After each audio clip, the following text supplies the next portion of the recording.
Olá, sejam bem-vindos a mais um episódio do Saideira, um Saideira especial de Páscoa, em que a gente vai discutir filmes, livros e músicas que dialogam com este tempo. Mas claro, sem cair no lugar comum de ficar falando só de A Paixão de Cristo ou então da série The Chosen. Não que não sejam bons produtos esses aí, o filme e a série. Mas é que o objetivo aqui é outro. O objetivo é expandir a sua e também a nossa imaginação.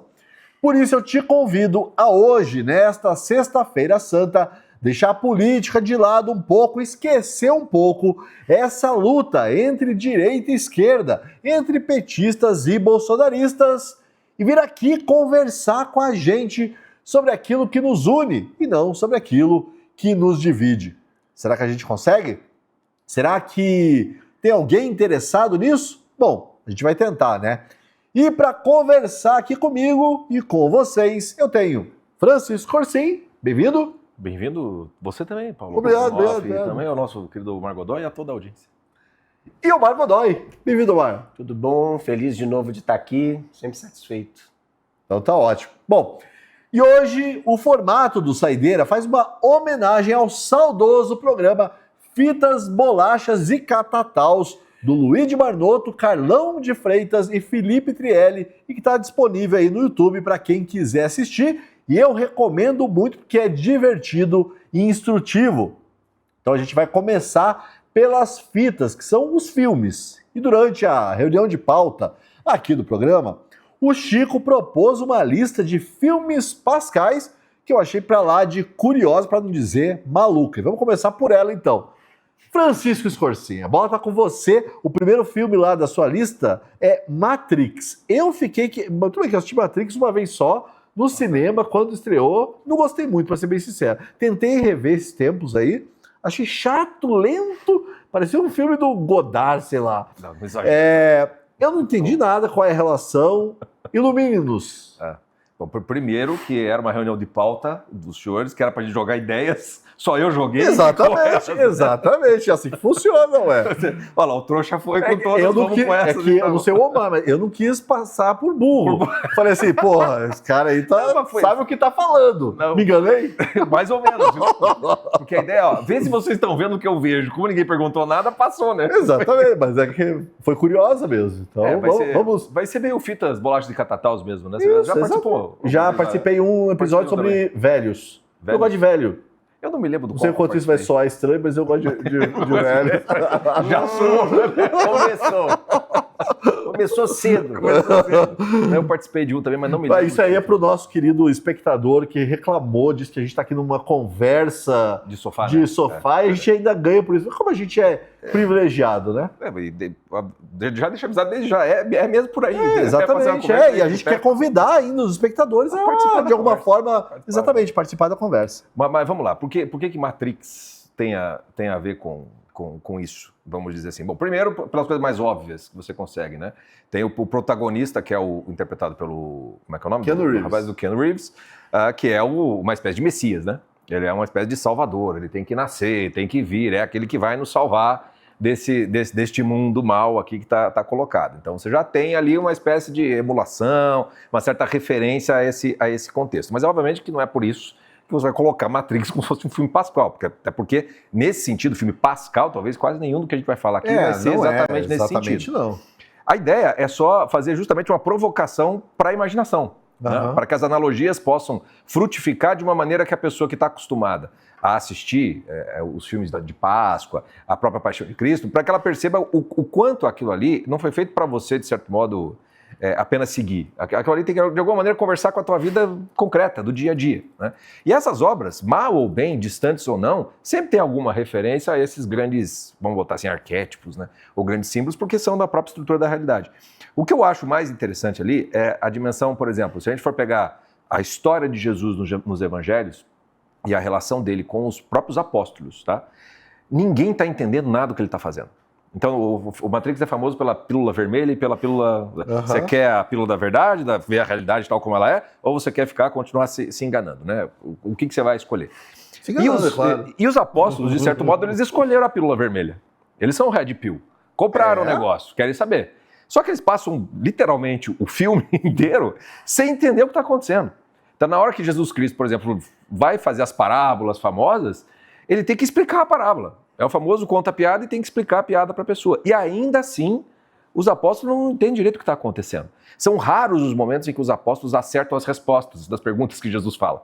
Então, quantas vezes... Homens muito simples também, né? Também, mas assim, eles estão caminhando ali algum tempo, né? A Blue Pill não tem a ver com obediência também? Daí os apóstolos... Mas é aquela obediência porque você nega a realidade das coisas. Você não paga o preço para saber a realidade. Porque a vermelha também vai ter uma obediência à verdade. Entendi. Entendeu? Então, quando você pega a coisa da verdadeira realidade, é aí que entra a coisa pascal, né? Porque o que acontece na sexta-feira santa, né? Quando Jesus Cristo está lá no Getsemane e aparecem os soldados. Você já viu que Pedro, por exemplo, já não entendeu o que era para fazer, porque ele já pegou uma espada para cortar a orelha de um lá e Jesus falou assim, não é isso, não é para você fazer isso. Então, tá bom, beleza. Mais tarde, Jesus tinha dito, você vai me negar por 3 vezes. Eu falei, capaz que eu vou fazer isso. Tá lá na hora do julgamento lá no Sinédrio, ele nega Jesus Cristo por 3 vezes. Quantos dos apóstolos ficaram ao lado de Jesus Cristo naquele momento? Quase nenhum, quase todo mundo debandou mesmo, de medo, enfim, qualquer outra coisa. Quando acontece, né, fast forward para o domingo da ressurreição. Quando acontece da ressurreição, quantos acreditam sem precisar ver? Porque tem a corrida dos 2 apóstolos, que acho que é Pedro e João, né? Que é, já não vou me lembrar exatamente quais que correm para ver... Vi um meme essa semana sobre isso, acho que eu te mandei, né? Sobre o meme? Mas enfim, não vou lembrar aqui, esquece. Então, vamos ver se isso realmente aconteceu. Vamos ver se isso é realmente real. Porque até aquele momento, você tem aquela coisa, eu acredito no meu líder, eu acredito no meu Messias, é isso mesmo, tu és o Filho de Deus e tal. Mas precisamos de uma prova. Precisa de uma prova. O Tomé que vem depois é o exemplo mais cristão. Ele só vai, digamos assim, deixar mais claro esse processo que já existe com todos eles, né? Porque Jesus vai dizer, não adianta você me ver, você tem que me tocar também. Então vem cá e bota... Esse processo de você aceitar a própria realidade, seja miraculosa ou não, de alguma maneira a Matrix meio que constrói o absurdo da realidade não ser exatamente como você está acostumado a vê-la. Talvez essa seja a grande sacada do mote do Matrix, né? Só que ele desperdiça o mote porque, no fundo, a realidade inventada ela é literalmente igual à realidade do lado de fora. Então, se eu estou comendo uma banana virtual que tem o mesmo gosto da banana, e se eu tomei a pílula vermelha, na realidade eu vou encontrar uma banana com gosto de banana? Você só não tem daí o filtro intermediário, né? Mas a coisa fica meio nonsense, sabe? Fica meio sem sentido. Mas a ideia é legal do mote legal e ela acaba jogando um pouco de luz também, porque até na relação que cada, por exemplo, cristão tem com a figura do Cristo. Né? O que você espera que Cristo fará para salvar a sua alma? Né? O que você acha que ele vai ser igual o Neo? Que ele vai vir e vai desviar das balas dos iranianos, dos russos, do Trump, sei lá de quem for, vai te pegar no colo, vai transformar... Não é exatamente esse o exemplo, o modelo que ele dá ali. Então o Matrix ele tem uma estrutura que de alguma maneira ele fala de uma espécie de revelação. Né? A revelação de que é a verdadeira realidade, que seria muito melhor e que você precisa se libertar dela. Né? E para se libertar dela você tem que meio que morrer para essa vida para ganhar uma outra. São várias relações que você pode estabelecer, algumas de maneira muito distante, eu reconheço tudo isso, mas o core da coisa, a essência da coisa, de você quer a realidade ou não quer a realidade? Você vai seguir Cristo ou não vai seguir Cristo? Então, o jovem rico, eu já cumpro os mandamentos. Fala, bom, se você quer me seguir mesmo, você quer tomar a pílula vermelha, então vende tudo que você tem e me segue. Daí o cara fica, não, pera lá, também não é para tanto, então eu não vou. Não significa que não vai para o paraíso, mas significa que não vai ter essa realidade abundante, essa vida em abundância que é a de Jesus. Quase todos os evangelhos são isso. E na época da Páscoa é quando aqueles que são mais próximos são os mais testados também com relação a isso. O quanto você realmente acredita na revelação, nessa presença do Filho de Deus mesmo que vai vencer a morte. Eles ficam todos muito surpresos, muito surpreendidos. E eles só vão de fato tomar a pílula vermelha no Pentecostes. Quando baixa o Espírito Santo, aí ele fala, agora, bicho, agora... Pedro já sai convertendo 3.000 na conversa que eles estão tendo ali. Então, Matrix, por incrível que pareça, e por mais maluco que ele seja nas suas sequências, porque eu não assisti o 4º filme, mas no 4º filme a coisa é uma loucuragem. É porque os irmãos Wachowski não são nem mais irmãos, né? Eles são irmãs, porque viraram, eu não sei o que eles viraram naquilo tudo. Então, os filmes, assim, na sequência, eles vão perdendo muito da força. embora a cena final do último, quando supostamente se vence, acaba sendo uma imagem muito interessante da realidade, meio que o céu se abrindo, assim, o sol voltando a brilhar como o sol, verdadeiramente falando, né? Então tem toda uma analogia perfeitamente possível de você fazer com a Páscoa do Cristo, com a paixão do Cristo, com essa estrutura do que significa o Cristo para nós. Porque o Cristo é basicamente, você quer a pílula vermelha ou você quer continuar do jeito que você está? Como Deus é misericordioso, ele até deixa que a gente continue daquilo. Mas a pílula vermelha para o cristão é a imitação do Cristo. E isso não é tão fácil, e os apóstolos dão um exemplo do quão fácil é você fugir disso. Não exatamente cumprir, né? Obedecer isso. Então é por isso, a ideia é mais ou menos essa. Que louco. Tem alguma coisa para perguntar pro Chico? Para falar sobre isso? Não, só complementando. Claro. Não, sim, só complementando algumas coisas. Você viu os 3? Eu vi os 3, o último eu não vi também, não. Mas, ó, tem muita coisa, eu sou bem na tua linha aí. Por exemplo, a turma, você falou de Red Pill, da fé, né? A turma do Neo lá, eles têm fé, mesmo ele tem que ter fé nele. Então eles têm fé, na coisa não estava descortinada, eles já acreditavam no Neo, né? Outra coisa. Acreditavam na palavra do... Isso, esqueci o nome dele. Mas enfim. Não lembro o nome do ator também. Enfim, esqueci também. Como é que é o nome, Danilo? O Morpheus, ótimo, obrigado. As máquinas, elas entendem que os humanos preferem a ilusão, né? Né? E o próprio traidor, porque tem um traidor também em Matrix, que é o Cypher. Isso. Ele, sabendo de tudo, ele prefere a ilusão.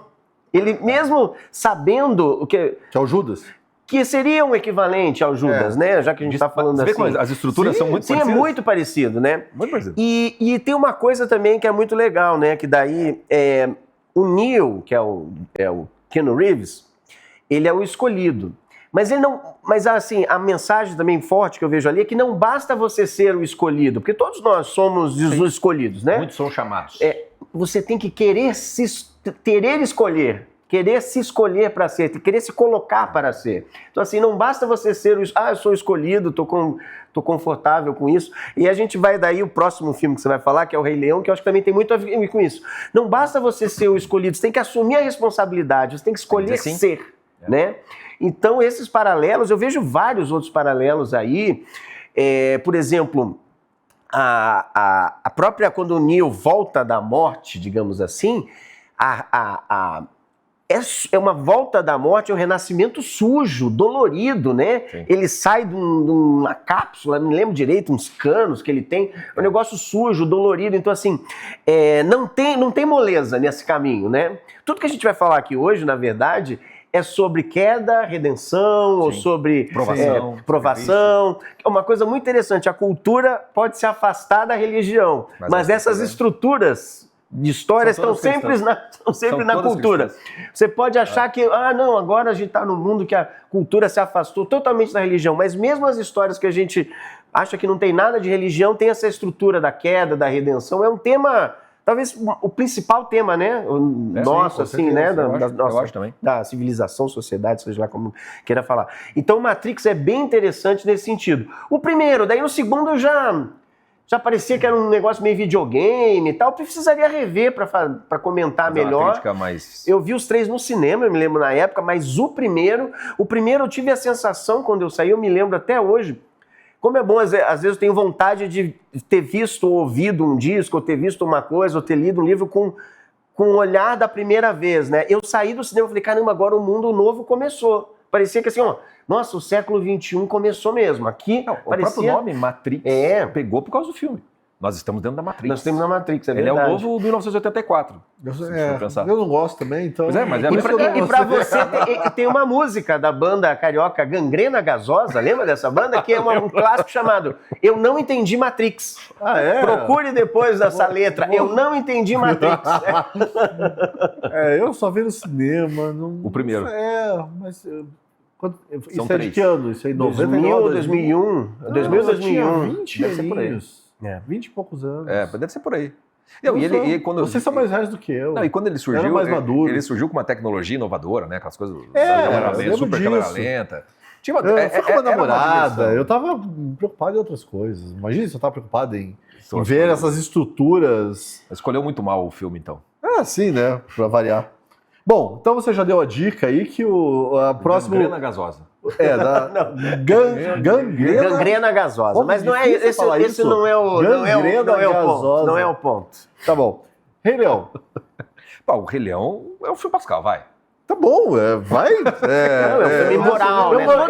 Veja só, eu não tô discutindo nenhum filme, eu não tô dizendo que nenhum que você tá errado em nada. Eu estou curioso pra ver, porque assim, o Rei Leão eu sei que a referência mais óbvia é Rei Lear, né? Sim. É shakespeariano, até mais Hamlet, talvez.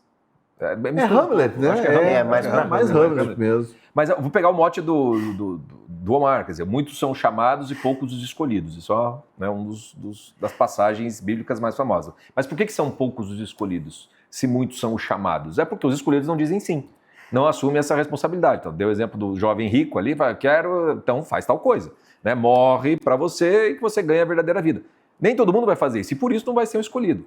Claro que existe aqueles escolhidos que Jesus passa ali, quase que laça o sujeito, né? Os pescadores ali, na Pedro e o irmão e tudo mais. Mas muito dessa dimensão do escolhido é uma aceitação que depende da liberdade, porque essa talvez seja a grande boa nova, é que o amor, né, por Deus, ele tem que ser completamente livre.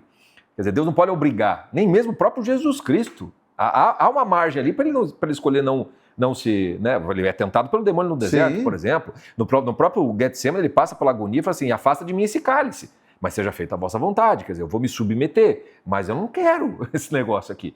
Então essa coisa do dizer sim, de você com fé mesmo, né, você se comprometer e ir em busca de cumprir a tua missão, vamos chamar assim, ou de atender esse chamado, é da estrutura do próprio Cristo, da estrutura de todo ser humano. Quando a gente vai para o Rei Leão, a figura do Simba, ele tem uma dimensão de culpa muito grande. Porque ele acha que o pai morreu por culpa dele, quando era molequinho ali e tudo mais. E você vê que é uma vida toda que é mais meio filho pródigo, né? Ele meio que deixa de ser quem ele é, mas ele só vai poder ser quem ele é na hora em que ele assumir a responsabilidade por aquele que ele é chamado a ser. Só que durante boa parte do filme, do desenho, ele não escolhe ser quem ele tem de ser. É só quando ele faz isso que ele recupera a sua própria integridade, a sua própria dignidade enquanto leão, né? Como pessoa, né? E aí tem toda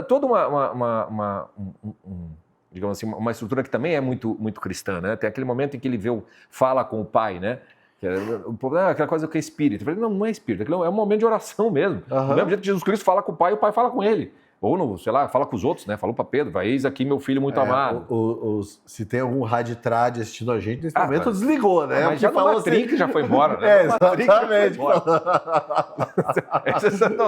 Não vão estar aqui, certamente não vão estar aqui. E quem está aqui deve estar meio intrigado.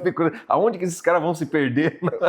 Em algum momento a gente vai se perder. A gente vai se perder. Assim, continue assistindo para você ver a gente se perder em algum momento. E o Rei Leão, eu acho muito... É um filme, além de ser um filme muito bonito, um desenho muito, muito bacana, ele recoloca algo, em termos simbólicos, nesse tempo que se descristianiza, a olhos vistos, que é a dimensão do Cristo Rei. Entendeu? Então, a coisa do Cristo que vai reinar, qual é o reino de Deus, etc. e tal. O Simba, para ele ser o rei dos animais e reconhecido como tal, ele precisa antes tomar posse dele mesmo. Ele tem que assumir esse compromisso de, você é o filho do rei, você não tem essa escolha. E é por isso que é parecido com o Hamlet, porque o Hamlet ele não consegue se colocar no lugar do pai. Tem um negócio de vocação também ali, né? Total. E outra coisa, o leão é um símbolo cristão, né? Tá lá no C.S. Lewis, né? Na Nárnia. Sim. Qual é o símbolo dos 4 evangelistas mesmo? É o boi? Não vou lembrar. Eu não sei se não tem leão também, nos 4. Agora não vou me lembrar. Também não sou tão católico assim, desses negócios. Mas é um símbolo. Bom. Sim. Agora, uma pergunta que daí não tem nada a ver com essas... Você assistiu aquele Rei Leão? Live action, mas não é, mas né? é o nome que deram, né? Deram o nome de live action, mas live action seria se fosse leão de verdade, né? Mas é estranho, né? Aquele filme, né? Mas eles ficaram fiéis o suficiente ao original para não ficar ruim. Sim, mas sei lá, visualmente eu acho o desenho original mais bacana. Ele vai envelhecer meio mal, eu acho, aquele, né? Mas você falou um negócio que era a minha anotação mental, que é a palavra responsabilidade. Para mim, o Rei Leão é isso, né? O Simba lá é uma história de... E ele foge da responsabilidade boa parte do filme. quando ele tá lá, agora vamos falar de personagens infantis aqui, mas Timão, Pumba, o Hakuna Matata, o que é aquilo? É a ilusão, é um hedonismo leve, no caso dele, né, um filme infantil. É a Matrix. Mas ele tá fugindo daquela responsabilidade. Então isso foi o que eu tinha pensado primeiro, né? No caso ali, olha que interessante, né? O vilão, ele não é só o vilão porque ele quer poder, ele quer subverter a ordem. Então o chamado de Simba não é só para, olha, tem um cara ganancioso aqui querendo pegar o poder. Não, tem um cara querendo subverter toda a ordem. Restaurar, então, né? Ele quer mudar tudo. Então é um chamado para uma coisa muito mais urgente. E quando você fala, ele olha para o céu... E eu acho que não tem nada a ver com o espírito também. Primeiro, é a autoridade do pai, mesmo após a morte, é muito interessante isso. Autoridade do rei, né? E quando ele olha para as estrelas, que talvez alguém pode pensar que é espírito, mas não são, ele fala dos ancestrais. Então, assim, tem uma coisa conservadora ali de você entender quem já fez, entendeu? Você não pode mudar tudo do dia para a noite, existe uma história construída, né? Então, assim, conservadorismo tem muitas visões, né? Mas eu penso assim, é você não querer mudar, vir com uma receita nova do dia para a noite. Isso vai dar em banho de sangue sempre, isso vai dar em confusão, isso vai dar em caos, em trevas, que é o que o vilão instaura ali. Ele quer tocar o horror para reinventar. Revolução. É uma revolução. É um revolucionário, né? Porque o diabo é isso, né? O diabo é um espírito revolucionário. Toda vez que alguém começa uma coisa sem quebrar tudo para começar algo novo, vai dar em terror, vai dar em caos, né? E o Rei Leão vem para isso, olha, e ele tem a coisa dos ancestrais. Então é bem interessante a parte das estrelas ali, que ele tá falando com os ancestrais, né? Com quem já passou, com quem construiu, né? Toda a linhagem, então assim, né? para você sempre se tocar, o mundo não começou hoje, né?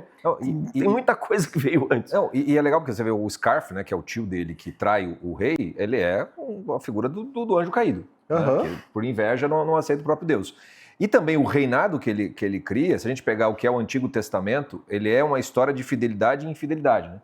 Então, quando vem os profetas para chamar o povo a voltarem à lei, você vai ter, então, uma série de governantes, de reis injustos, que não respeitam aquilo de maneira alguma, e você tem que restaurar. Daí também que ganha força a promessa do vai vir um Messias, que vai restaurar tudo isso e que vai salvar todo esse povo que é muito mais infiel do que fiel, né? Pelo menos na história ali do Antigo Testamento. Então, quando o Simba vem, né, é mais ou menos assim, todo esse período que ele está lá no Bem Bom, ele não deixa de ser também meio que ser momentos de tentação, né, dele fugir dele mesmo. Então, na hora que ele assume e aí ele conversa com o pai, vejam, se a gente pegar os evangelhos, eu acho que o primeiro dos evangelhos começa justamente com a linhagem de Cristo. Vai até Davi, toda aquela sequência. Então, quando o Simba assume, ele fala com o pai, não é só com o pai, a figura do pai que ele está falando, não. Ele está falando com toda essa linhagem a qual ele pertence, essa tradição, a essa família a qual ele pertence, né? E que tem sequência depois do Cristo, né? Porque ele escolhe Pedro, ó, sobre esta pedra eu farei a tua igreja. Boa parte das tretas na cristandade decorrem justamente da não aceitação da continuidade papal, vamos colocar assim, né? Da continuidade do Cristo. Estou nem dizendo que tem que ter razão ou não tem razão. Estou dizendo que tem a divisão. Se tem divisão, é marca do demônio. Isso é clássico. Se tem divisão e confusão, não é coisa de Deus. De que lado ficou Deus, cada um vai dizer que está do seu lado. Mas a divisão em si, ela já é um problema. E quando o Simba vem, e ele tenta, assim, com o Scarf lá, você veja, o Scarf ele acaba se dando mal no filme por escolha dele. Porque ele não se submete àquilo que é o lugar dele, né? Ao qual ele foi chamado. Por isso tem a ver mesmo com vocação. E quem não atende chamada vocação, se ferra, não adianta. Não, e você falou, fugir de si mesmo, né?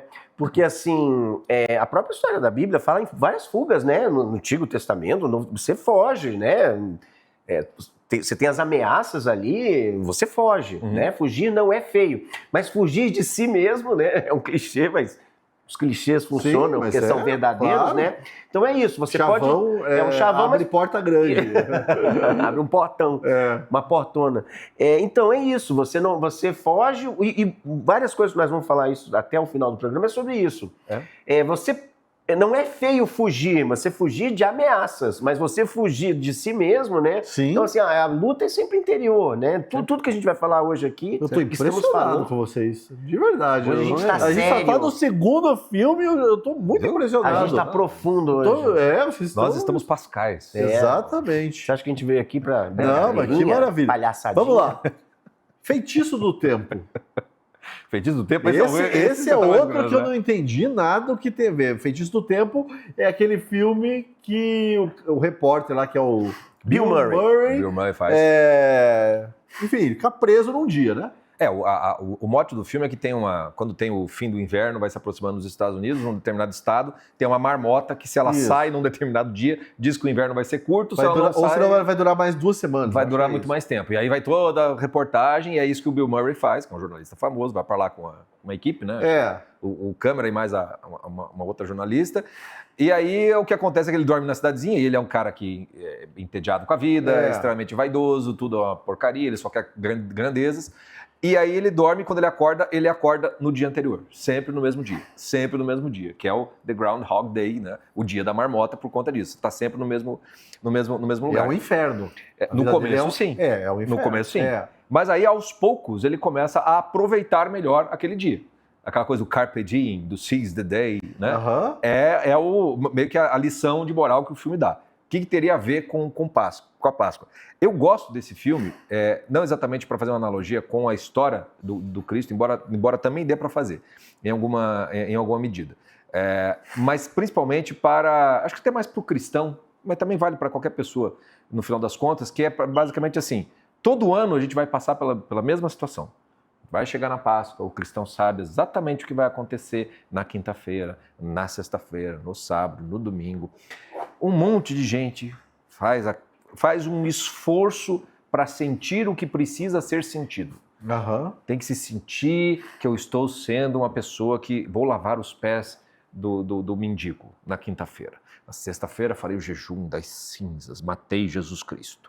No sábado tem o silêncio, vou malhar o Judas, né? Para daí no domingo... mais, né? Deve estar proibido pelo STF também. Provavelmente. No interior talvez tenha, né? Aí tem o domingo, que tem aquela alegria, que ele ressuscitou, etc. Enche a pança de chocolate. Não é o dia da marmota, toda Páscoa? É um dia da marmota. Mas como que você vive esse dia da marmota é o que importa. Então, o que eu acho que o filme mostra muito legal é assim, ok, você vai ter a tal da perigo da quaresma. Tem um monte de gente que vai não, esse ano eu não vou beber, eu não vou comer chocolate. Ele se preocupa com a coisa do que... Tá, mas você está vivendo isso como se fosse algo novo? Algo que é uma oportunidade nova para que o dia seja muito melhor, que essa Páscoa seja muito melhor do que a outra? Ou você vai simplesmente assim, não, agora eu tenho que respeitar tais coisas? É de novo o mesmo chamado do jovem rico lá. Eu quero ir para o reino do céu, então faz tal coisa. Não, mas também não é para tanto. Então, eu acho o Groundhog Day legal porque ele faz você, mais ou menos, olhar com olhos novos aquilo que para você já não tem novidade alguma. Então, quem já frequenta, já fez várias Páscoas, etc e tal, se você fica achando que você vai sentir a mesma, sei lá, a primeira Páscoa, aquela coisa toda, você fica nessa dimensão até meio sensorial, a tendência é tudo ficar muito tedioso, tudo ficar muito, muito chato.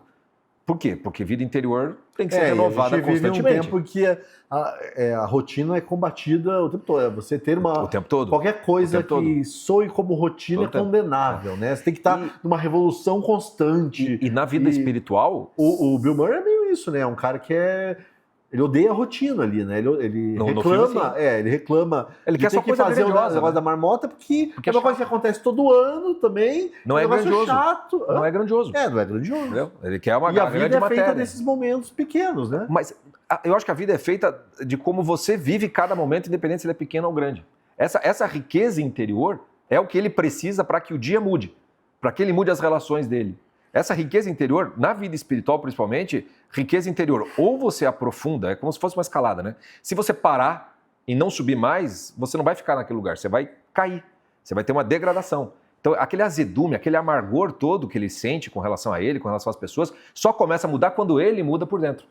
Aí o dia pode ser o mesmo, todos os dias o mesmo, mas é a forma como você vive esse dia que importa. Um filme que a gente poderia ter colocado é o Dias Perfeitos, por exemplo, que tem algo muito parecido. Que é o limpador de banheiro no Japão, que é a forma como ele se dedica àquilo lá, faz o dia dele ficar pleno sentido, independentemente do que a gente possa analisar do filme. Então, o Groundhog Day eu acho muito legal justamente para que você faça meio que um espelho e fale assim, tô indo para, sei lá, o católico vai para a missa e, né, de vez em quando, dá aquela olhadinha, a missa já deu 1h30, né, e, aviso paroquial, você tem que ficar esperando e tava...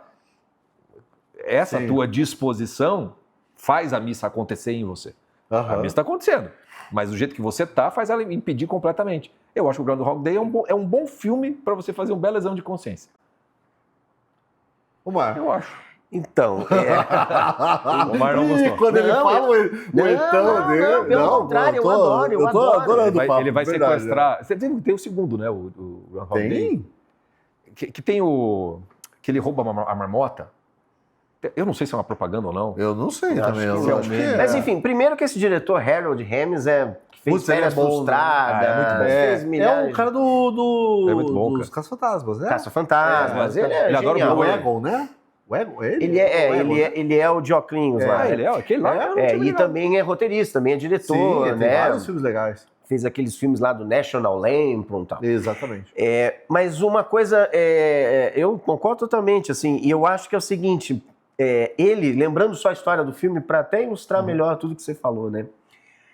Ele começa, então, aquela repetição vira um terror para ele, né? Ele já é um cara enjoado, enojado, entediado, mas aquela repetição do dia, sempre o dia voltar para aquele mesmo dia.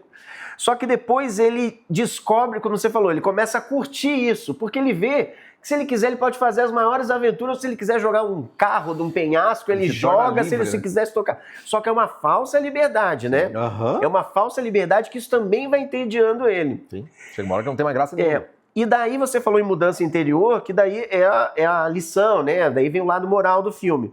Lembra que ele tem a repórter lá que ele tenta todo dia conquistar.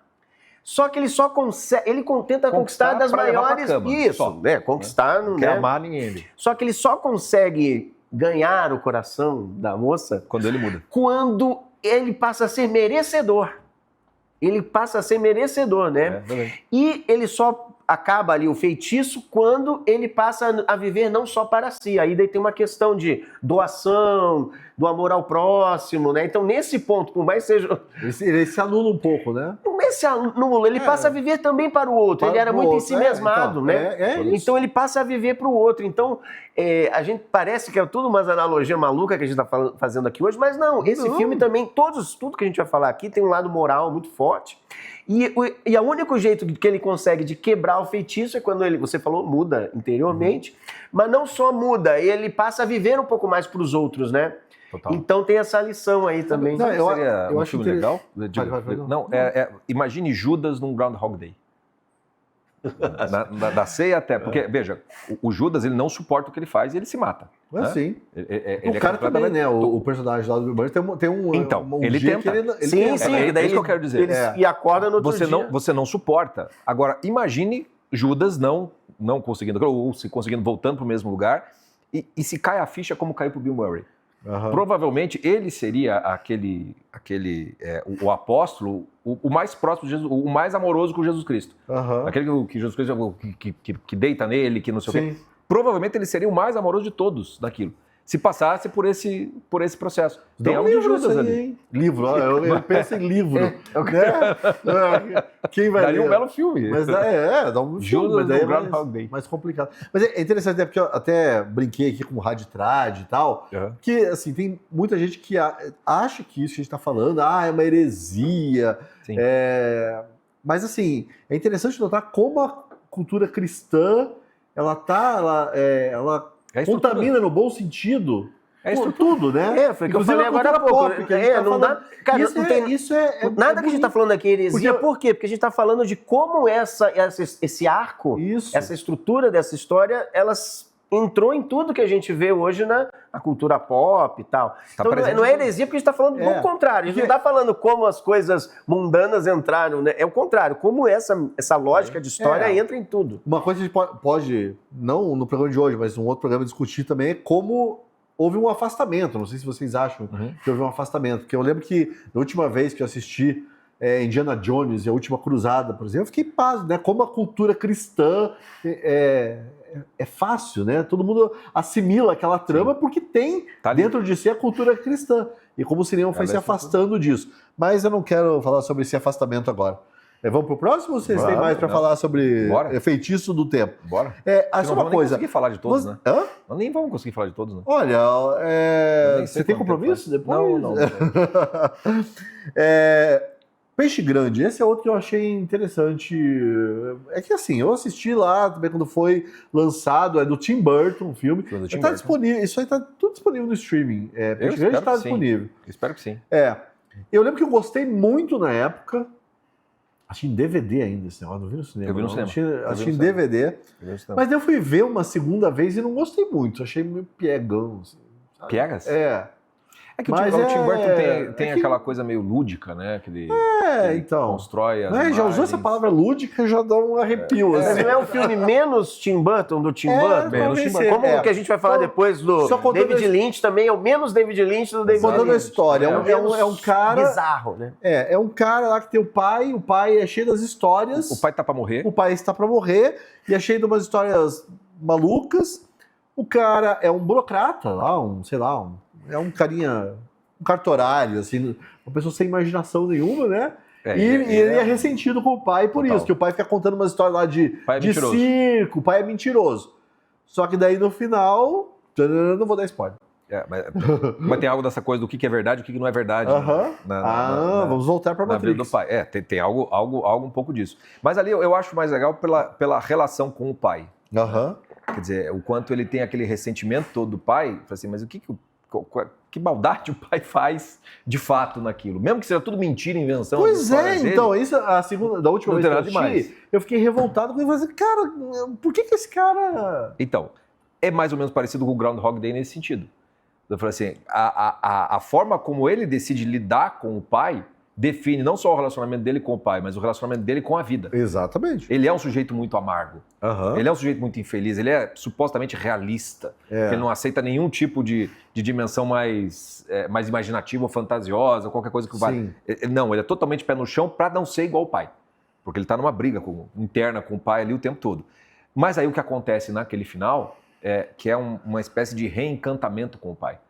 O que eu acho bonito no Big Fish é que, se a gente for fazer uma analogia, tudo que nós estamos fazendo, analogia sempre tem uma coisa que faz sentido e outras tantas que não vão fazer. Exatamente, não é uma coisa... É sugestivo, mais do que qualquer outra coisa, né?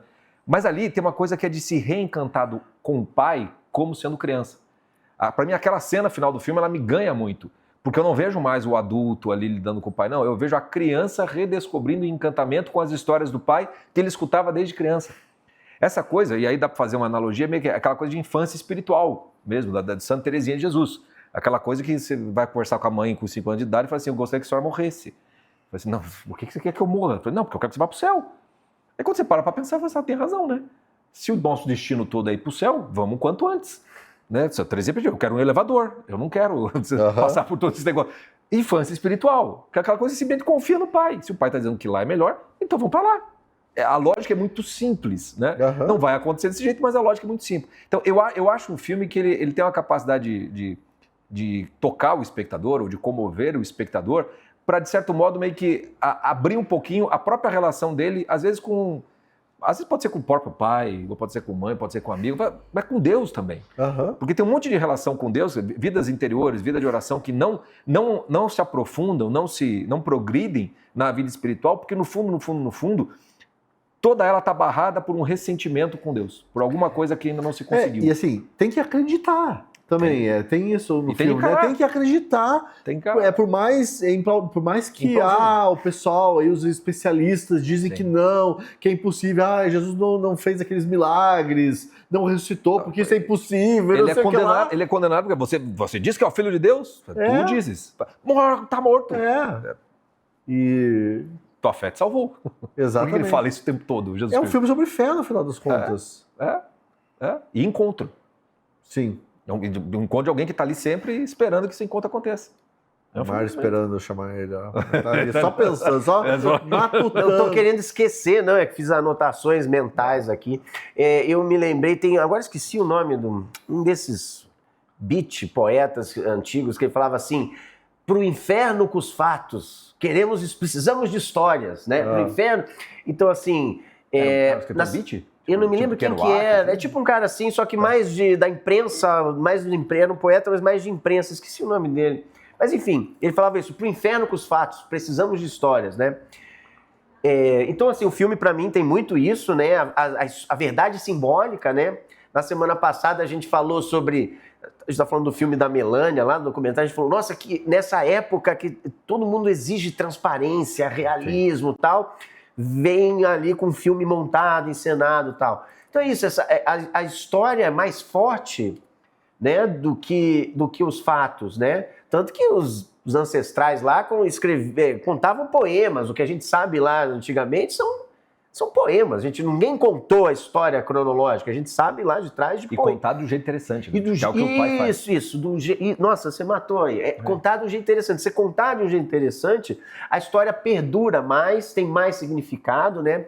Agora, a gente falou de redenção, ressurreição, responsabilidade. É um R a mais aqui, mas é reconciliação, sim, né? Sim. É uma outra. Esse filme, eu acho que daí o próximo a gente vai falar também do David Lynch lá, é reconciliação, né? Como é importante se reconciliar, perdoar e se perdoar, né? Então, assim. Eu acho que tem uma coisa de reconciliação com a fantasia também. Também. Porque a gente vive tempos naturalistas. Total. Né? Tudo, assim, a coisa fantasiosa no cinema nacional não existe, né? A não ser que tenha uma coisa ali só se for proselitista. Uma perna cabeluda, daí pode. Eu não sei, eu não assisti. O Agente Secreto tem uma perna cabeluda, que é o folclore pernambucano. Mas sempre tem, então, falta isso, assim, essa coisa mais fantasiosa, alegórica. Mas no filme muito mal colocado. Mas por que você acha que jovem gosta de Harry Potter, Crepúsculo, Senhor dos Anéis? Cada um tem sua história bem diferente, mas a fantasia ainda... Você vê que tudo que surge nessa época é devorado. É devorado por quê? Porque na vida fora da ficção, é isso que você falou, é uma tentativa de controle sobre tudo, a gente tá falando de documentário semana passada, poxa, o documentário não precisa ser uma câmera ligada aí, o documentário pode ter imaginação também, pode ter linguagem, né? Uhum. Então o Peixe Grande, acho que fica isso aí, né? As histórias acima dos fatos, né? Eu acho um filme bonito. Bom, e agora a gente vai falar de um filme que é bem difícil de encontrar, que é A História Real, do David Lynch, que é o menos David Lynch também, né? Mesmo jeito que o do Tim Burton, menos sombrio, menos bizarro. Não é nada bizarro, né? Agora, vai, Chico, dá o seu showzinho. Dá teus pulos. Dá teus pulos. Não, esse é um dos meus filmes preferidos. Desculpa a misoginia. Esse é um dos meus filmes preferidos. Acho esse filme belíssimo do começo ao fim. É uma história real. É uma história aliás, real em inglês é The Straight Story, que é a história direta, né? Reta. Que simboliza um pouco da viagem. Da viagem também faz. Straight no sentido de a história careta. Ser o filme mais careta isso dele, né? Do David Lynch, que sempre é malucão, surrealista, exatamente. Né? Também tem isso. É uma história real de um velhinho. Dois irmãos. Eles moram lá em Iowa. Um em Iowa e o outro em outro estado, não é? Ele não tem que atravessar? Acho que os dois são em Iowa. São no mesmo? Eu acho que eu não lembro, que eu assisti. Minha mulher morou em Iowa, daí ela ficou lá, eu já passei ela aí. Sabe onde é que é. Mas é bem rincão, assim, dos Estados Unidos. E ele pega um tratorzinho de cortar grama, né? É um cortador de grama. É um cortador de grama, aquele tratorzinho assim, tipo ele de filme anda, americano. acho que são 200 milhas por aí. É uma distância... uns 20 por hora. A 20 por hora, uns 300 quilômetros. Muito curto. E é um velhinho já, bem fraquinho e tal. O ator, inclusive, foi indicado ao Oscar e morreu no ano seguinte. Ou eu acho que até foi antes do Oscar. Não me lembro, mas um ótimo. E ele anda com muletas, né? Na vida real e no filme. E tem uma história lá pregressa dele, enfim. Eles são brigados. E ele recebe o telefonema, o filme começa com ele recebendo o telefonema de que o irmão tá doente. Muito doente. Exatamente. E aí toda a treta que eles têm, sabe Deus de quantos anos, literalmente não importa mais nada. E o filme não revela, ele dá algumas dicas, mas não se preocupa em revelar, mas foi uma treta braba. Não explica nem a causa, e o final é maravilhoso, justamente porque também, assim, bicho, a própria disposição dele, literalmente, assim, é o meu irmão. Ponto. Vou tentar me reconciliar. Aí vira uma odisseia, né? A odisseia dele encontrando vários personagens, vai se conversando sobre a vida, vai ganhando toda uma dimensão simbólica, a própria paisagem dos Estados Unidos, para se chegar naquele finalmente, né? naquele encontro. Acho um filme belíssimo e conversa com a Páscoa por várias razões, né? Mas para mim ele é um filme sobre ressurreição, de certa forma. Porque a reconciliação, quando ela de fato acontece, então você tem o filho pródigo, por exemplo. né? Aliás, esse filme ele é literalmente a estrutura do filho pródigo, né? O pai, quando o filho voltou, ele não quer nem saber por onde o cara estava andando e tudo mais. Mata o melhor novilho, vamos fazer a maior das festas aqui, porque meu filho voltou, ponto. Né? Ponto, né? E por que é uma história de ressurreição? Porque é mais ou menos assim, Jesus ressuscitou. Bicho, eu sei lá o que vai acontecer a partir de agora, entendeu? Ele ressuscitou, bicho, acabou, não tem mais o que... O que eu vou conversar agora? Que dúvida que eu vou ter a respeito desse negócio? É o Filho de Deus, é tudo aquilo que ele falou, ele ressuscitou, é de verdade. É de verdade. Entendeu? A boa nova é simplesmente assim, caralho, né? Olha o que Deus deu, olha o que Deus nos deu, cara. Por que eu tô chorando aqui? Por que eu tô reclamando da vida? Como é que eu faço para ter esta vida? Ele falou, se arrepende, se reconcilia com o teu irmão e depois vem aqui no altar. É muito mais, não é fácil, mas é simples de se entender o que você precisa fazer a partir desse momento.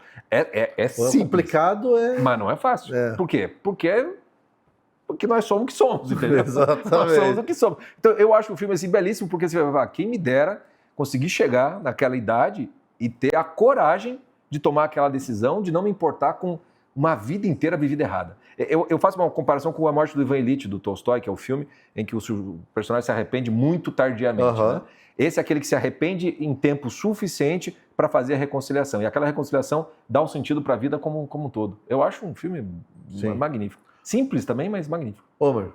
Só para não alongar... Omar. Vamos chamar de Omar. Shopping Omar. Godoy. Omar Chama de Godoy. Godoy eu acho estranho. Godoy é um homem sério, né? Homem de gravata. O senhor Godoy. Não, só para não me alongar. A lição, assim...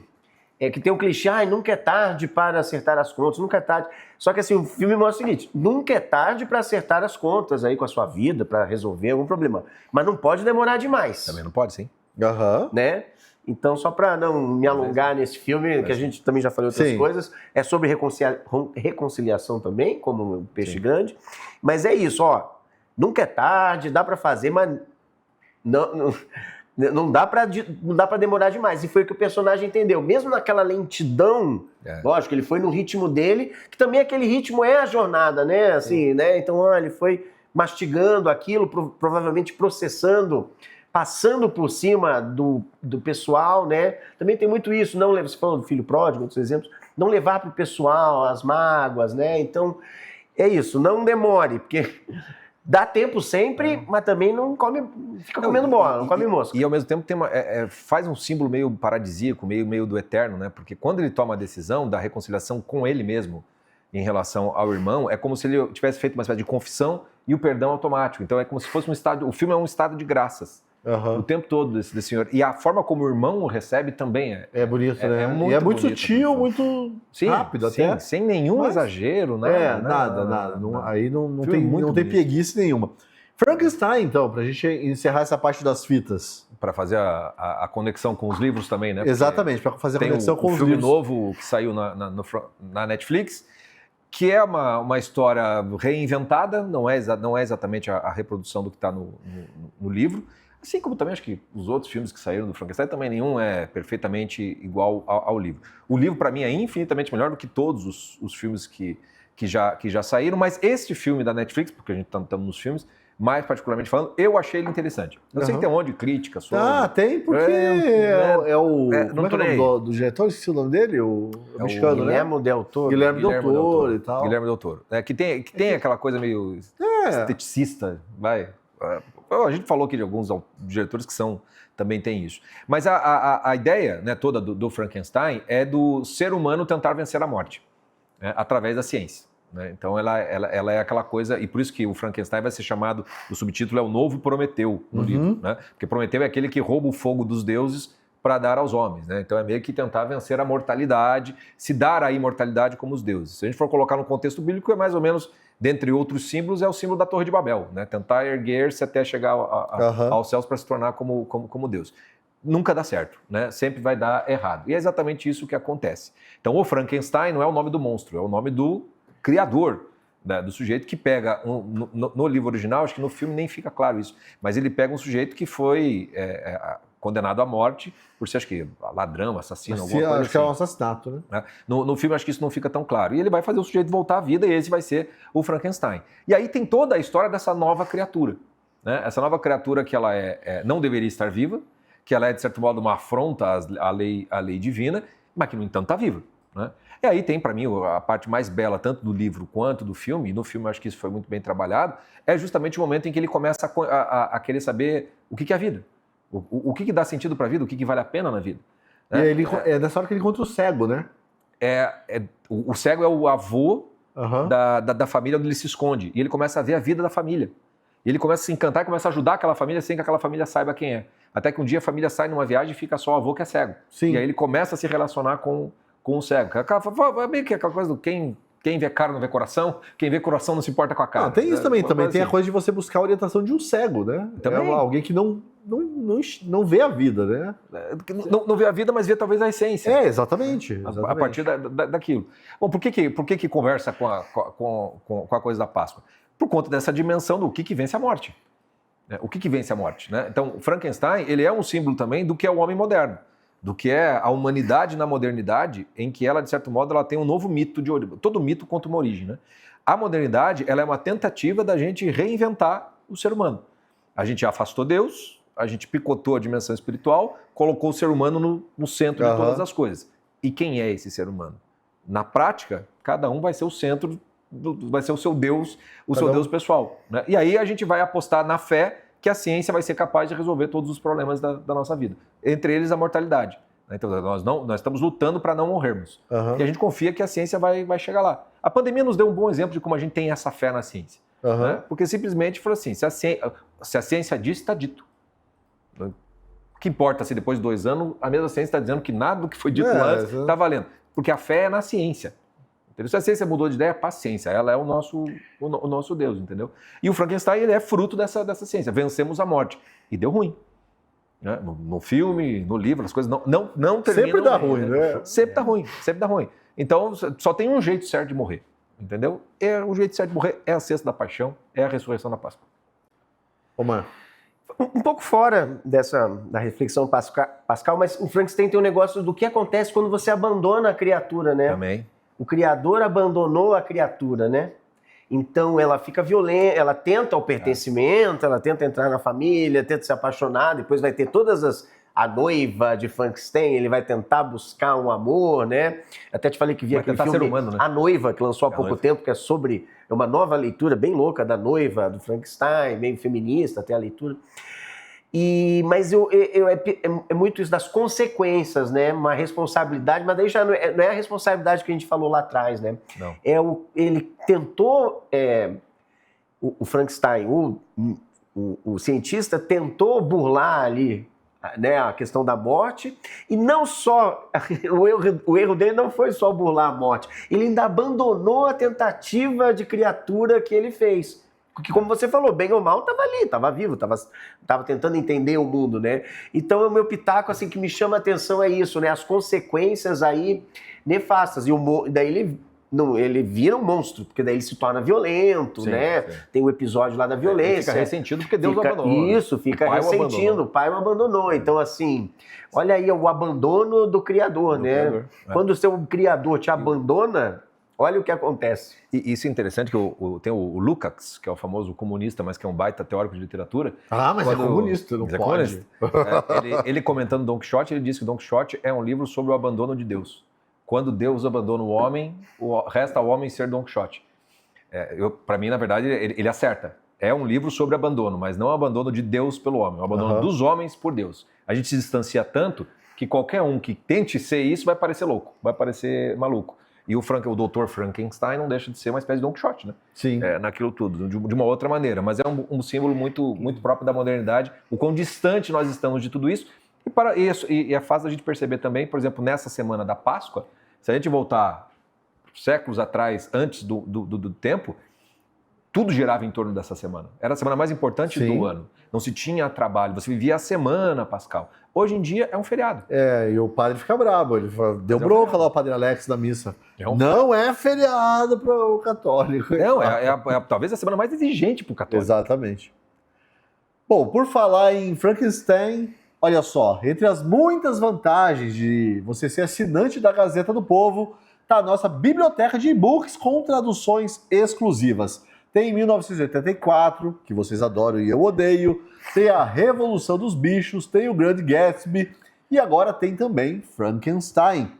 E é também por isso que eu te convido a assinar a Gazeta do Povo. Clique nos links que você encontra por aí na descrição ou no chat deste vídeo. Use o QR Code na tela ou então acesse diretamente o site www.gazetadopovo.com.br/oferta.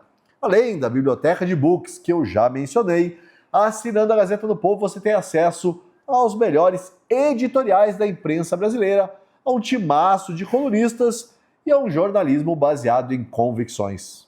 É sério, gente. Assine a Gazeta do Povo, leia as colunas do Chico, as matérias do Omar em Ideias. Por que eu chamei de Omar de novo, né? Omar Ideias. Omar Calçados. E você vai me dar razão. E por falar em assinar e apoiar o jornalismo que preza valores, que tal você nos ajudar a manter o canal da Gazeta do Povo aqui no YouTube? Isso mesmo, agora você pode fazer parte do clube de membros aqui do canal e ter vantagens exclusivas, como acesso antecipado a vídeos e também você conhece um pouco dos bastidores aqui do nosso trabalho. Então tá aí, tá dado o recado. Assine a Gazeta do Povo, torne-se membro do canal.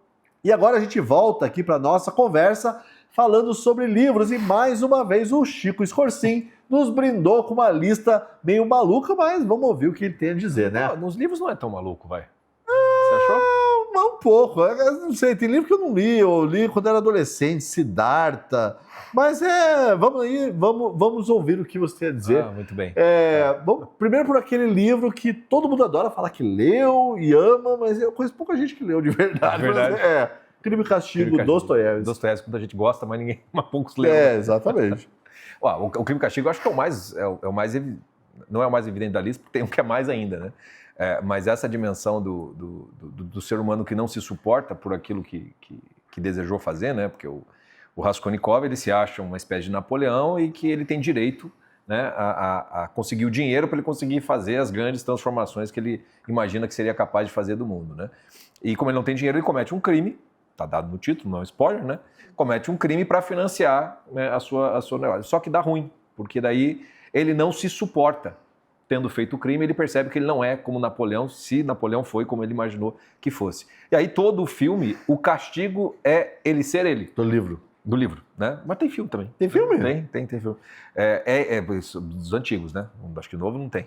Acho que tem até uma série também do Crime e Castigo, se eu não me engano, da BBC. Tem uma versão de Crime e Castigo que é Crimes e Pecados do Woody Allen, que E o Match Point, né? Também. E o Match Point também vai nessa. Mas eu prefiro Crimes e Pecados. Eu gosto desse Woody Allen dos 80. Eu assisti que vocês falaram. É o que eu mais gosto. Mas aí, então, o castigo é ele ser ele. Porque ele tem que lidar com a culpa que ele não consegue se desfazer. E aí essa culpa vai levá-lo para 3 caminhos possíveis. Ou ele enlouquece de vez, ou ele se mata, ou ele confessa e paga o preço pelas consequências, né, do crime que ele havia cometido. Bom, aí você tem que ler o livro para você descobrir o que é que acontece. Então, o livro ele vai conversar muito de perto, por exemplo, com o que aconteceu com Judas. Judas é mais ou menos um personagem Raskolnikov, só que talvez com menos pretensões grandiosas, mas que também não se suporta nesse processo. E eu acho que conversa com aqueles que estão muito distantes do Cristo. Porque toda pessoa, é um cristão que está falando, tá? Então eu falo a partir da minha fé. Toda pessoa que é muito distante do Cristo, ela sempre vai sentir um vazio, ela sempre vai sentir uma angústia, ela sempre vai sentir uma falta de sentido na vida, ela sempre que for forçada a ter que olhar para a finitude, para a mortalidade, o desespero vai bater muito grande, né? A tristeza vai ser muito profunda, e se você não encarar isso tudo e ficar só se narcotizando, né? No sentido de você se distrair, morreu pronto, paciência, né? Você jamais vai se tornar, talvez, uma pessoa mais feliz, com mais sentido, com uma série de características. O filme, a obra do Dostoiévski é muito a respeito disso, né? Muito com essa relação entre culpa e redenção o tempo todo, né? E a Páscoa é basicamente isso, né? Você tem a paixão de Cristo, ela também é um pouco a história das paixões dos homens que condenam Cristo. Porque você vai ter as paixões do medo que fazem os os apóstolos fugirem, você tem a paixão da inveja, que arrasta os líderes espirituais para condenar o Cristo. Esse é o tema da minha coluna, inclusive, na frustração, né? A frustração. Do pessoal que acabou de receber ele com ramos lá. A ira da massa, que é exaltada pelos líderes e acaba levando a escolher Barrabás e não Jesus Cristo. Então, as paixões dos homens também explicam um pouco da paixão do próprio Cristo. Essas paixões, elas levam a uma culpa muito profunda, porque dali 2 dias o homem vai ressuscitar mesmo. Como é que essas pessoas lidam com o fato de que elas escolheram Barrabás? Não, mas eu não tenho culpa. Não, meu amigo, você escolheu Barrabás.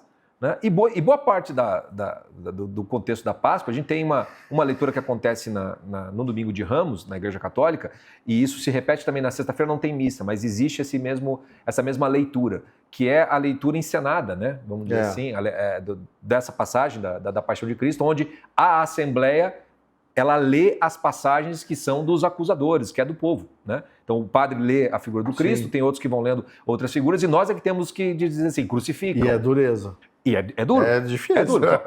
Esse momento é o Raskolnikov. Sim. Esse momento, o que você vai fazer com isso aí? Depois que você crucificou, porque você já crucificou. E tem a coisa da misericórdia divina aí também, né? Muito. O final do castigo é isso, né? Que a gente também tem que contar com a misericórdia divina, né? Ficar também só apegado, eu percebo isso, aí independe da fé, mas as pessoas têm muito essa crença, né? Na justiça humana, na punição, na necessidade disso. Não estou dizendo que não seja necessário. Parte do processo. E a injustiça, evidentemente, é revoltante. Mas aí a gente está muito afastado de Deus, mas a gente que não está afastado de Deus tem que contar sempre com a misericórdia divina, né? Que é simbolizada no livro pela Sônia, que é uma prostituta santa. Exatamente. É uma prostituta pura. As coisas que o do maluco. Coisa de russo. Mas é. Né? Mas eu acho muito bonito que ele coloca o símbolo da misericórdia no símbolo meio carnal, na coisa de um amor pela pessoa mesmo, de alguém que vai até os últimos limites para salvar aquela pessoa. O livro é magnífico. Voltamos para o Matrix. Ele só revive quando a Trinity, o amor da Trinity que traz ele de volta. Olha aí como as coisas se cruzam. As estruturas são as mesmas. Mas sobre o Crime e Castigo, eu li há muitos anos, quando eu era bem novo, mas a única coisa que eu queria falar assim é que a coisa só começa a mudar para ele quando ele para de se explicar, não é? Sim. Que é o que a gente só muda, né, quando a gente se arrepende de verdade. Aí, que a gente fica criando justificativos o tempo todo. Isso. Então, tudo, assim, o arrependimento verdadeiro é o que vai, o que vai dar alguma chance para nós, né? Se você se arrepende de verdade. Mas até você se arrepender de verdade, qual a nossa tendência? Ficar se explicando. O livro, ele quer dar todas as justificativas para tudo aquilo que ele fez, né? E enquanto enquanto ele fica só se explicando naquele blá blá blá, não muda nada. Que para nós ele, católicos, né? É o sacramento da confissão. Você não vai lá confessar, não, olha, eu menti, mas eu menti por isso, por aquilo, eu tenho razão em ter mentido. Sim. Não, você não vai lá para conversar. Você não vai para se explicar. Não, eu menti. Ponto. Chico, nosso tempo tá meio curto. Tem mais alguns livros aqui. Podemos passar. Vamos pular os mais óbvios? Pode ser? Bom. Tinha aqui a Divina Comédia e o Paraíso Perdido. Que é meio... eu acho que também é bem... já é difícil que o pessoal vai ler o que a gente tá falando. Paraíso Perdido é bem complicado, né? Ele é mais difícil. Divina Comédia também. Mas eu tô curioso para saber o que você tem a falar sobre Siddhartha, do Hermann Hesse. Bom, do Hermann Hesse eu só li O Lobo da Steppe, que é aquele negócio que a nossa adolescência, né, a nossa geração, todo mundo leu na adolescência e teve crise com aquilo. Eu não lembro nada do livro. Eu comprei o livro, quero reler, mas... O David Lynch podia fazer um filme, porque praticamente o roteiro de um filme dele, não do The Straight Story, né? Porque tem um monte de maluquice no livro. Mas o Siddhartha é o Buda, né? A história do Buda? Aí tá. Eu só coloquei esse como um exemplo de como essa coisa da estrutura cristã, ela aparece mesmo que você não perceba. Porque o Siddhartha é o primeiro Buda, né? Buda não é Siddhartha. Buda é um estado do ser que você chega e você atinge o Buda. Chegou no estágio Buda, né? Como ele chama. O Siddhartha é o primeiro deles. E aí o que o Hermann Hesse fez? Ele vai romantizar, vai pegar a história do Siddhartha e vai contar essa história dele desde que ele nasce, lá quando é profetizado, né? Que o Siddhartha ele é filho de um rei. E aí a profecia é mais ou menos assim, ele vai, um desses fakir, sei lá, os gurus lá, diz para ele, eu quero que ele seja, o que meu filho vai ser? Ele fala assim, olha, tem 2 opções. Ou o seu filho vai ser um grande rei, ou ele vai ser o mais santo dos santos. né? Aí o rei fala assim, o que eu faço para ele ser rei? Aham. Aí para ele ser rei, ele não pode ter contato com o sofrimento. Sim. E aí, então, Siddhartha é um piá de prédio que fica cercado no reino até os 18 anos, mas é verdade, é isso mesmo que ele é. Ele não vê velho, ele não vê doente, ele não vê morto. Sim. Até que, como todo jovem, ele resolve ver o que tem do outro lado do muro, e aí ele vai ter contato com todas essas coisas, ele entra numa crise existencial e é óbvio que ele não vai mais ser rei, ele vai começar o processo de espiritualização dele, que é uma busca constante. Ele vai encontrando os gurus, mas não é isso ainda, vai. Então, exemplifica um pouco da nossa busca mesmo por um sentido da vida. No livro, o que o Hermann Hesse faz? Né? O Hermann Hesse, embora ele seja quase que um antecessor dos hippies, da Era de Aquário e tudo mais, no fundo é um sujeito que nasceu dentro dessa estrutura cristã. Então o Siddhartha, ele vai acabar ganhando características profundamente cristãs no livro. Então acaba não sendo o livro em que você vai virar um Buda, vai ser um sujeito que vai mais ou menos pedir perdão, entendeu? No meio do caminho, vai encontrar mais ou menos do Straight Story, vai encontrar uma reconciliação consigo mesmo, tem o símbolo da água, do rio e tudo mais. Então ele vai fazer um bem bolado, misturando simbolismo budista, hinduísta com cristão, mas o legal é justamente isso, que você pega um personagem que está todo certinho, como é o Siddhartha, como é o Buda, e de repente você vê, não, mas não é exatamente o Siddhartha. Aí você começa a ver que tem alguma coisa de Cristo. Aí você começa a ver que tem um pouco dessa presença do Cristo, às vezes até naquilo que você não acha que não tem nenhum, no jeito que está mais na valeta de tudo, né? Aliás, essa é uma das coisas que Cristo mandou, né? Assim, cada vez que você fizer ajuda para um mendigo, para não sei o que, você está fazendo um pouco para mim. O que tem de Cristo no mendigo? No sentido, o Cristo? Não tem, né? Mas se ele está dizendo que tem, então é porque uma pequena fração já vale a pena. Então é um livro instigante, porque ele faz você sair da caixinha do só seguir a historinha e percebe. E ele tem a fase da vida louca também, né? Da vida louca. Daí, assim, que até o Hermann Hesse... E tem a coisa... os sufistas, que eram... Isso, são filosofia sufista, que o Hermann Hesse estudou, ele tem eles falam, é o caminho da iluminação pelo excesso. Então tem uma parte do livro que ele vai para os excessos, com mulheres, com substâncias, com piração. Ele vai para essa parte. Agora, uma coisa que eu queria até mais perguntar para você, porque que você colocou na lista, né? O Siddhartha, ele é contra o mestre, né? Ele vai romper ele fala assim, ó, não dá, essa redenção, essa iluminação, eu não preciso de um mestre, né? Então, assim, é como se a jornada você tenha que atravessá-la sozinho. Né? Então, assim, ele nega todos os mestres, né? Isso mas é uma coisa... O Siddhartha original faz isso também. Ele encontra vários desses gurus, ele vai seguindo, ele aprende com todos, mas ele percebe que ainda não é a solução. Até que um dia ele senta debaixo de uma figueira e fica lá os 40 dias, que é o que vale no deserto do Cristo lá, e aí ele tem a iluminação, né? Daí abre-se o caminho para chegar à iluminação. E no final, que eu me lembro, daí ele já está numa vida simples, né? Vida de pescador, eu acho, né? Isso mesmo. Então ele encontra ali a felicidade numa... Mas o Hermann Hesse não é um Paulo Coelho, assim, né? Que vai pegando... Trataram ele como assim, tal, né? É que o problema são os fãs, aquela velha história. O problema são os fãs. E ele é bem contracultural, né? Nesse sentido de... Os hippies gostavam bastante, né? Gostavam, né? Mas não tinha culpa, né? Eu gosto dos hippies, eu gosto dos hippies. Eu gosto muito dele, embora assim, seja muito desigual e irregular, o grande livro dele é o último, que é O Jogo das Contas de Vidro. Eu acho uma obra-prima aquilo. Mas vários outros, assim, são livros que conversam muito de perto com angústias de juventude, de meia-idade, que é o caso do Lobo da Steppe. E a vida pessoal dele é muitíssimo interessante. Eu gosto muito da vida dele. Tem umas cartas trocadas com o Thomas Mann na época das guerras, em que o Thomas Mann achava que era um embaixador, um diplomata das letras e da Alemanha, e o Hermann Hesse era tudo, tá, beleza, vai nessa, cara. Eu vou só escrever os livrinhos. E uma coisa que ele fez que eu acho maravilhoso, ele comprou uma fazendinha, uma chacrinha na Suíça, e como ele ficou meio que um guru para os outros, ele teve que botar cuidado com o cão bravo, não se aproxime, do homem armado, entendeu? Ele virou meio que um urtigão, e eu tenho uma certa... isso eu já gostei também. Ele se negou a ser mestre. Ele se negava, então por isso que essa coisa meu Paulo Coelística que fazem com ele não é muito quem foi o Hermann Hesse. Os livros podem até ser abusados nesse sentido, né? E não é tão mal escrito, né? Não, eu não acho. A gente só leu a tradução, né? Mas eu acho que não. E eu me lembro de ler umas ediçõezinhas bem baratas, que era que eu tinha dinheiro para comprar, então nem sei, nesse modo de linguagem... E ele era um autor muito sincero, muito autêntico, ele reflete nos livros a angústia por uma busca de sentido muito grande. Eu acho que o Hermann Hesse, por exemplo, conversa muito de perto com o Viktor Frankl. São livros que ajudam na logoterapia. Entendi. Bom, vamos avançar aqui na conversa com o Deserto dos Tártaros, do Dino Buzzati. Esse eu gosto bastante. Você não consegue ver uma analogia com a Páscoa ali? Hoje tá difícil, Chico. Não cobro de mim, eu tô bem cansado, mas E eu não parei para pensar nisso. Mas sou todo ouvidos. O Dino Buzzati faz o deserto dos Tártaros, é um lugar que não é em lugar nenhum. Que eu acho, eu consigo fazer uma leitura política do deserto dos Tártaros muito fácil. Porque a gente tá meio nisso, né? Esperando que uma guerra aí aconteça, ecloda e... Sim, a chance mesmo é que a gente vai passar a vida e vai continuar na mesma. A história é essa, a sinopse do livro é essa, é um militar que ele é mandado para um posto de fronteira de um país que está em guerra com o outro. Não está em guerra. Não está em guerra, né? Mas tem uma expectativa de um conflito lá. Eles esperam que a guerra aconteça. Só que não acontece nada. Nada acontece. É isso, é um livro sobre Ele entra com 22 anos, 22 anos e ele sai aos 52 anos e pega então toda essa passagem da maturidade até o final da vida dele.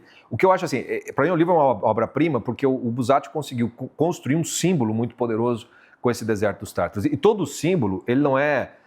O símbolo não é uma... ele é uma... Como se fosse assim, ele é meio que grávido de metáforas. Então, um símbolo, ele nunca é decifrado. Ele é que te decifra. Então, é muito fácil você ler o Deserto dos Tártaros, você tem essa leitura política, o outro vai ter aquela outra, Sim. aquela outra. Então, portanto, ele sempre vai caber. Para mim, quando eu leio, o deserto, ele é carregado assim, ele é o nada, porque nada acontece, é um deserto, no final das contas, no sentido literal da palavra, mas ele também é todos os sonhos e todas as possibilidades que o ser humano tem para se realizar na vida e o seu sentido da vida acontecer. E se não acontecer? E se você fracassar? E se o teu grande sonho na vida, não, eu vou passar na faculdade porque eu vou fazer isso, eu vou ter aos 30 anos, eu vou ter 1 milhão no banco, eu vou casar, eu vou ter minha casa própria. E se não acontecer nada disso? E se a tua vida for uma coisa burocrática, no escritório das 8 às 6, ganhando um salário que não te permite nem sair para uma viagenzinha quando você sair de férias? E se a tua vida for isso até o último suspiro? Qual é o sentido dessa vida? Ainda assim, você tem que tem que encontrar um sentido na vida. Você vai ter que... É um grande memento mori. Uhum. Que sentido tem tudo isso? Né? Ou como diziam os avós antigamente, caixão não tem gaveta. O que você leva na hora que você vai encarar? Não vai levar porcaria nenhuma. O que você leva? Né? Os meus grandes feitos serão esquecidos. Sim. Os livros que eu li, os filmes que eu assisti, dane-se. E assim, você não vai estar aqui, você não vai nem poder achar que legal, gostaram de mim. Não, não tem garantia nenhuma desses negócios. Então, diante desse nada, de onde você veio e para onde você vai, qual é o sentido da vida? E eu acho que se conecta essa história, eu me lembro mais do filme. De novo. Não. Com o que a gente falou sobre história real, uma frase que na verdade eu que disse, que é assim, olha, nunca é tarde para acertar as contas, para resolver a vida, mas não demore muito. E é isso, né? Eu me lembro mais do filme, que acho que lançou numa coleção da Folha. Tem um filme italiano também, né? Italiano. Que lançou numa coleção. Mas ele perde muito perto do livro. O livro é então, daí tem essa coisa do tédio, do tempo que se arrasta, a espera de uma coisa que nunca vai acontecer. Sim. Mas, se eu fosse dar o meu pitaquinho sobre isso, que eu não me lembro, não li o livro, lembro um pouco do filme, que acho que saiu naqueles DVDs da Folha há muito tempo. É isso, olha, não demore muito também para resolver. Tem uma coisa do livro que é legal, é que o confronto dele com a morte não é cristão, tá? O filme não tem essa dimensão cristã. Então não é igual, por exemplo, o Ivan Ilitch do Tolstói, Sim. que também não é exatamente cristão, mas tem uma dimensão espiritual no final que aparece, uma luz e tal. Esse já é mais humanista, no sentido meio aquela coisa meio do livre pensador. Tem uma frase do Montaigne, que acho que até não é citada no livro, mas costuma-se citar quando se fala do deserto dos Tártaros, que o Montaigne diz assim, que a forma como você encara a morte é que dá sentido para a tua vida. Então você tem que ter a coragem de encarar a morte, você tem que ter uma dignidade na hora de morrer, que é mais ou menos isso que acaba tendo ali no livro, apesar de uma vida aparentemente esvaziada de sentido. Esse confronto final, essa dignidade, esse como você encara as coisas, que é muito Viktor Frankl na logoterapia, né, que ele diz que no sofrimento é como você encara o sofrimento que dá sentido àquilo, é que traz um pouco disso. E só pelo simples fato de ser um memento mori, ou te levar a confrontar a tua vida, o que você está fazendo com ela, para mim já é Pascal, porque a Páscoa é toda isso. Né? É na Páscoa que você tem que fazer as cinzas que a gente entra na quaresma, e as cinzas da sexta-feira, ela é isso. Você é pó e ao pó retornarás. Qual é o sentido disso aqui? Bom, eu vou falar um pouquinho do Dalton agora, porque o Dalton tem lá no livro Vampiro de Curitiba, o título é óbvio, né? Que é Sexta-feira da Paixão. E é um conto, aquele conto é pesado, dói demais. Mas você já leu, Omar? Leu recentemente? Porque eu li há pouco tempo, queria, sei lá, fazer uma versão. Eu li já adulto, porque eu não fiz minha formação aqui, então assim, eu conhecia Dalton de ler uma vez na Veja, quando eu era adolescente. Daí quando eu vim pra cá e comecei a trabalhar com literatura, com cultura, daí eu tive que ler tudo do Dalton. E esse conto é lá o Nelsinho, que é o vampiro último, de Curitiba, é o último do livro? Acho que é o último do livro. É o último livro. E é simplesmente ele lá procurando os serviços de uma... Ele passa a Sexta-feira da Paixão como uma prostituta. Exatamente, como uma prostituta. E é isso, né? Como a gente crucifica Jesus os nossos pecados, sempre. A gente faz. Porque a gente fala, não, se eu estivesse lá no ano 33, eu não gritaria Barrabás, eu não gritaria crucifica, de jeito nenhum, porque eu sou diferente. Mas não é, né? Todo dia, no final das contas, a gente tá matando. Faz isso. E o Dalton tem um negócio que é, assim, eu gosto, né, literalmente falando e tudo mais, mas quase nenhum personagem dele é Raskolnikov no sentido que busca alguma redenção. O Nelsinho, nesse final, quando ele fala a frase, é uma frase que soa mais irônica do que exatamente, sou inocente, meu pai. Ele não tá se arrependendo de nada, ele só tá com medo de que, eita, cacete. Né? Ele não fala, acho que o final não é está consumado. Mas antes ele fala assim, quando treme a terra, embaixo ele fala, sou inocente, meu pai. E aí no final está consumado daquele sentido assim, está consumado assim. Entendeu? Não teve redenção nenhuma aqui. Embora tenha o sinal simbólico de que talvez seja verdade, né? Essa dimensão, porque na Sexta da Paixão o templo é rasgado, o véu é rasgado, tem toda essa dimensão do próprio cosmos, né, se manifestando também. Então, o Dalton coloca aquilo, mas é de um jeito bastante trágico, assim, quase como, se tem alguma luzinha, você tem que abrir no muque ali para poder enxergar. É pesado. Esgotados os catataus, passamos agora às bolachas, aos discos e às músicas. E você não vai acreditar em quem propôs uma lista maluca. Nunca mais, Chico, cara. É claro. Nunca mais proponho nada, cara. Não, eu gostei, mas agora eu vou ficar de espectador aqui só, porque eu confesso que eu não tenho muito o que falar. Vocês vão começar discutindo aí o disco Black Star do David Bowie, que eu já fiz muita força nessa vida para tentar gostar do David Bowie, mas aquilo que eu falei é bem verdade. Vou passar vergonha aqui, não tem problema.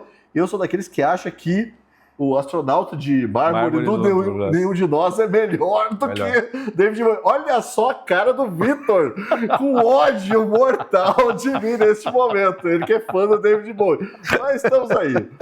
Mas eu sei, a história do disco é o último disco, ele já fez sabendo que ia morrer, né? Ele lançou, acho que no aniversário e morreu 2, 3 dias depois, né? Mas sabe que eu botei esse disco porque ele me veio, eu acho que foi culpa do Omar mesmo, porque ele citou isso em algum outro momento e me veio na hora o disco devia estar na minha cabeça, né? Porque tem uma das músicas é Lázaro, né? Que é da ressurreição. Mas eu acho que você conhece mais o disco do que eu. Na verdade o disco é um testamento, né? Todo pensado, o Bowie, super cerebral, ele deixou tudo pronto, tudo né? Prontinho. E tem uma coisa legal também, que assim, ele sempre foi agora falando bem de estética, tá? Antes de entrar nos temas ali, né? Mas que eu acho que tem a ver, a estética também, a coisa da preparação da própria, né, de se tornar uma lenda. Ele já era uma lenda em vida, mas acho que eles, não, está faltando um tijolo aqui, né? E ele sempre foi um catalisador de tendências, né? Então você quer saber mais ou menos o que a música popular, essa música pop, como cultura transnacional, né? Tô falando isso, músicas, né? Sim. Você acompanha a carreira dele, então assim... Tem o disco dele que é mais pesado, o disco dele que é mais swingado, o disco dele que é mais disco, o disco dele que é mais eletrônico. Ele é uma antena do tempo, né? E nesse ele estava gostando de uns jazz quebrados de vanguarda de Nova York, né? Uns hip hop também. Do hip hop do Kendrick Lamar, mas não esse Kendrick Lamar agora, Kendrick Lamar que tá numa fase meio jazzy, assim, botando coisas de jazz também. E do Death Grips, que é uma banda extrema, experimental, eletrônica, barulhenta. Mas se você... Não, mas não tem nada de Death Grips nesse disco. Não tem pelas vias que você tá achando que ele vai pegar e vai botar um cara gritando no disco. Não é isso. Né? É a quebradeira, é o ritmo quebrado. Ele pega esses jazzistas de vanguarda e gosta tanto desses caras que ele chama, antes do programa ali, eu fui só verificar o nome do cara, que é o Don McAllis. É um saxofonista que vira o maestro ali daquela banda, são 4 caras, e mais um monte de produtores de música eletrônica que trabalham junto ali fazendo coisas adicionais. Então, assim, esse disco já é interessante por isso. É a última coisa que ele estava gostando, as últimas coisas que ele estava ouvindo. E tem esse tom de Todas essas músicas que você selecionou falam um pouco de morte, Sim. de fim, né? Finitude, né? Então, esse não é só uma música, você falou de música e esse é o álbum, né? O álbum inteiro é sobre isso. É um homem se preparando para a própria morte, é uma cápsula, né, em direção ao... Mas eu acho importante o Omar falar da estética, né? A gente não ficou entrando nisso aqui muito, porque eu percebo, mas eu acho que a gente é bom falar isso em programas futuros, que eu percebo que a nossa audiência é majoritariamente de direita e tal, que tem um certo desprezo por esse lado estético, né? Mas na esquerda hoje em dia também tem. Hoje em dia a esquerda só está discutindo ética e política e não está discutindo tem aquela coisa lá, tipo, ou a estética, para um propósito a estética é meio inimiga da autenticidade, sabe? Essa coisa... E não é, na verdade. Mas a esquerda também está enfim. nessa, só de se discute ética e política e não se discute estética. Mas porque a estética está embutida, a estética transmite também. Eu acho que é interessante a gente recuperar um pouco isso. Sim. Mas falei, Chico. A razão de colocar o disco todo é porque eu não sei se tem algum outro exemplar, pelo menos desde a época da indústria cultural, em que você tenha alguém que sabe que vai morrer, embora o Johnny Cash tenha feito, mas não com essa característica ou com essa dimensão conceitual que o David Bowie faz, né? Então, quando você escuta as músicas, você vai ver, e isso só fica claro depois que ele morre, né? Porque ninguém sabia, pouquíssimas pessoas. Sim, é um álbum surpresa, né? É um álbum que de repente, nossa, ele morreu, aí você escuta o disco e o disco é outro a partir do momento que ele morre. Então, de novo, é aquela coisa a morte muda completamente a forma como você vê a vida, né? No final das contas. E aí o disco você vê que está cheio de referências à própria obra dele, está cheio de referências à própria fama dele, né? Seja do camaleônico, seja do astronauta, né? Porque também ele fala sobre a morte do astronauta lá que está morto. Fala dele mesmo, quer dizer, tem uma espécie de despedida dele. Tem uma hora em que você vê ali a coisa do Black Star, né? Da estrela preta, é meio que também uma espécie de buraco negro, como se tudo entrasse ali e aquilo fosse tudo deglutido em uma coisa só. Então tem uma coisa meu singularidade lúgubre. também. Também. E você também lembra do isso. clipe de Black Star? Sim. Que também é ele com uns trapos, assim, ele doente mesmo, né? Já no final, todo detonadão, com o olho tampado, que também referência a tapa-olho antigo que ele usava, mas esse já é um tapa-olho, já é mais uma bandana meio médica, assim. Nossa, é triste. Você começa... É triste? Cara, é bem triste. É pesado. O disco é muito triste, acaba sendo muito pesado. Mas ele tem algo... Então, quando chega, por exemplo, acho que a terceira música, não são muitas músicas, mas algumas são muito longas, que é Lazarus, né? Que faz a referência explícita a Lázaro, que é quem Jesus ressuscita no livro, nos evangelhos. É óbvia a referência, é óbvio que ele está falando, que ele vai morrer, é óbvio que ele fala assim, ele não está falando exatamente de ressurreição, não tem nenhum tipo de arrependimento, de recuperação ali no vídeo, mas tem essa coisa assim, a minha morte também não é exatamente uma morte, né? Tem algo redentor aqui. Isso é muito o próprio fato dele ter pensado tudo isso, ele morrer e as pessoas ficarem falando dele dias, meses ali, é muito isso, né?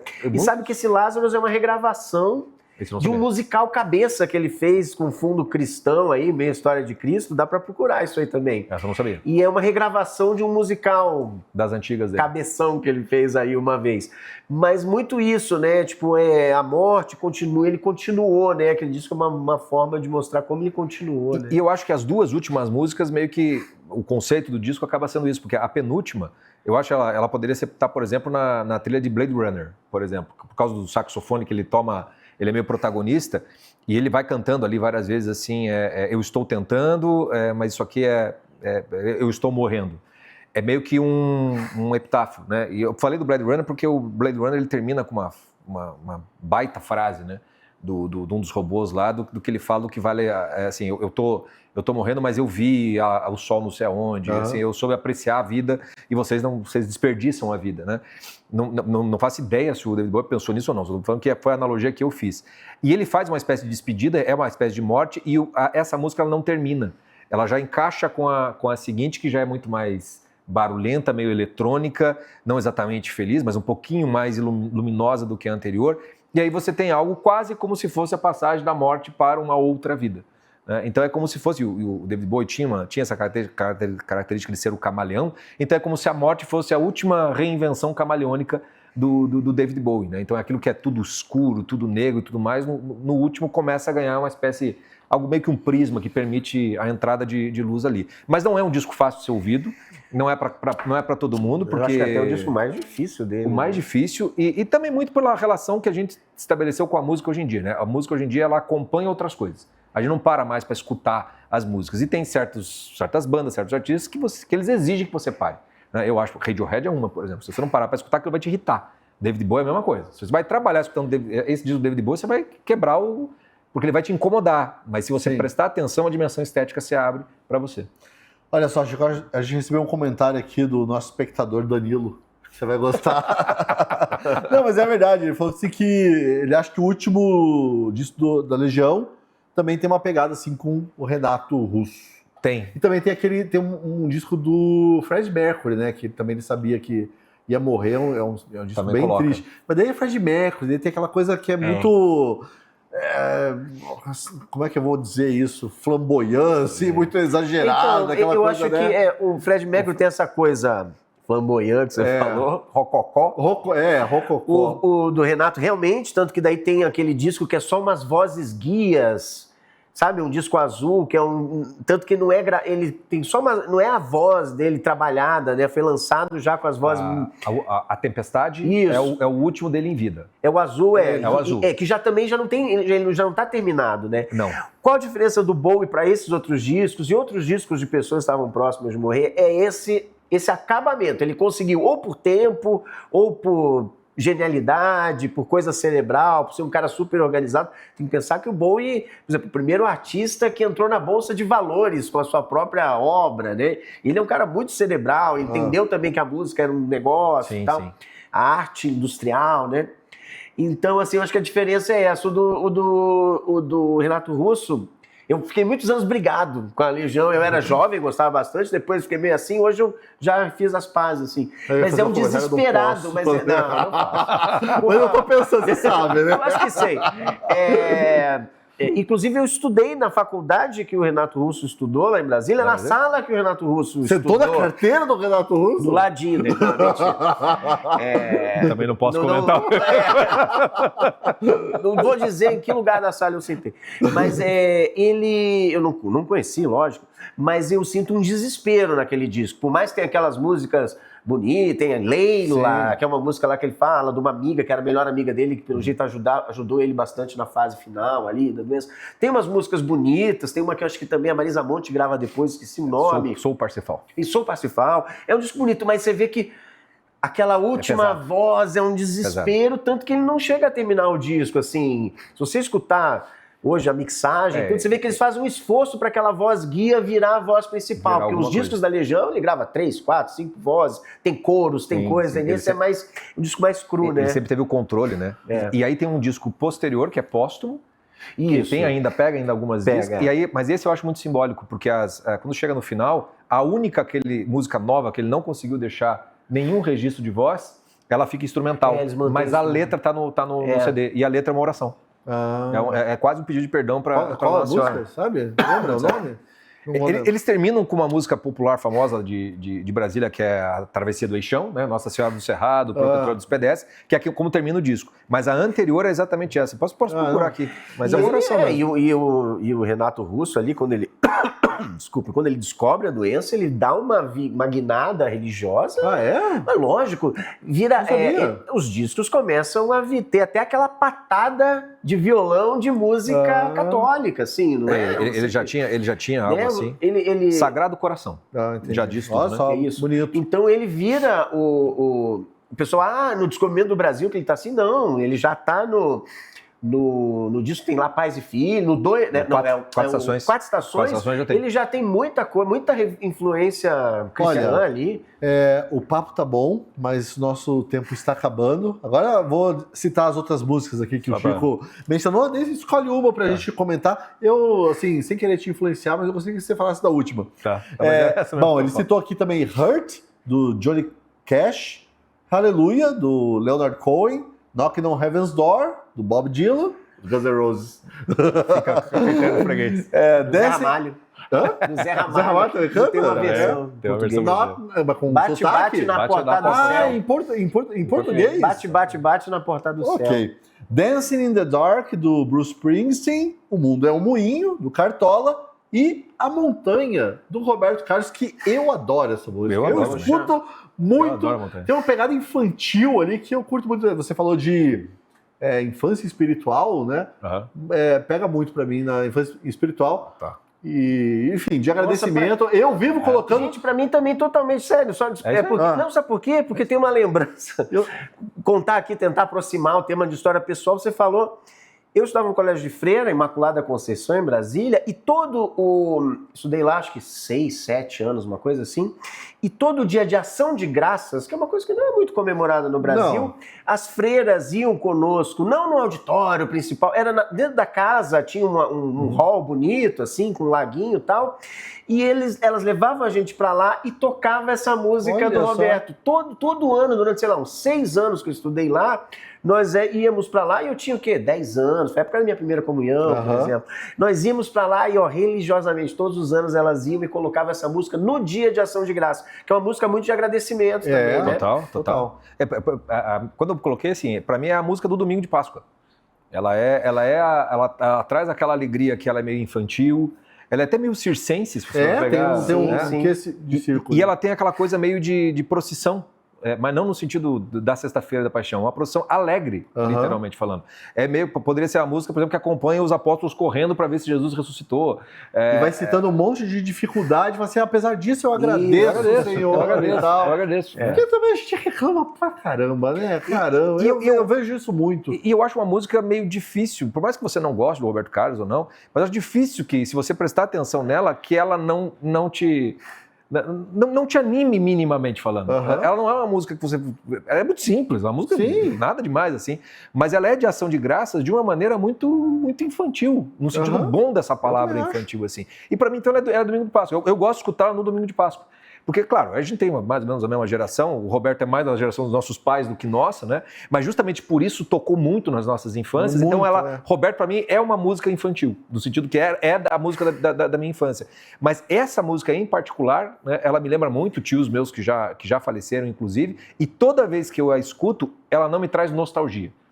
Olha. Porque não é, nostalgia é uma coisa meio triste do passado. Não, ela me traz a certeza do reencontro. Aham. E por isso, para mim, é uma música de ressurreição, ela é uma música de Domingo de Páscoa. Eu acho ela muito bonita. Olha que bonito isso. Eu vejo lá, de vez em quando tiro fotos lá do nascer do sol, e eu tenho que me segurar, porque a minha vontade é colocar aquilo no Instagram com a música A Montanha. Se me deixar, eu faço isso todos os dias. Todas as manhãs. Já vai todo ser, banho de sol, né? já é o da família, né? Aquele que dá o bom dia todo dia no grupo da família, vai ser o Paulo Pousonoff daqui a uns tempos. Exatamente. Bom, e assim chegamos ao fim de mais um Saideira. Eu espero que vocês tenham se divertido, aprendido e refletido um pouco aí em meio ao caos. Chico, muito obrigado. Eu que agradeço. Obrigado a vocês.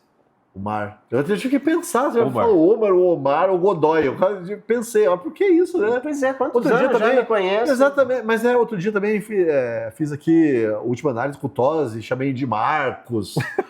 Sei lá. Mas acho que hoje o agradecimento especial é o Chico Não, mesmo, com né? Que certeza. O fez Chico fez essa essa linha. amarração ou a culpa é que, ó, minha, né? Hã? Ou a culpa é minha, se for uma do porcaria. Chico. mas foi, ótimo, hoje, de verdade. hoje o programa Que bom, foi dele. que bom. Que Ele bom que deu brilhou. certo. Deu certo. Com certeza. E até a próxima então, pessoal.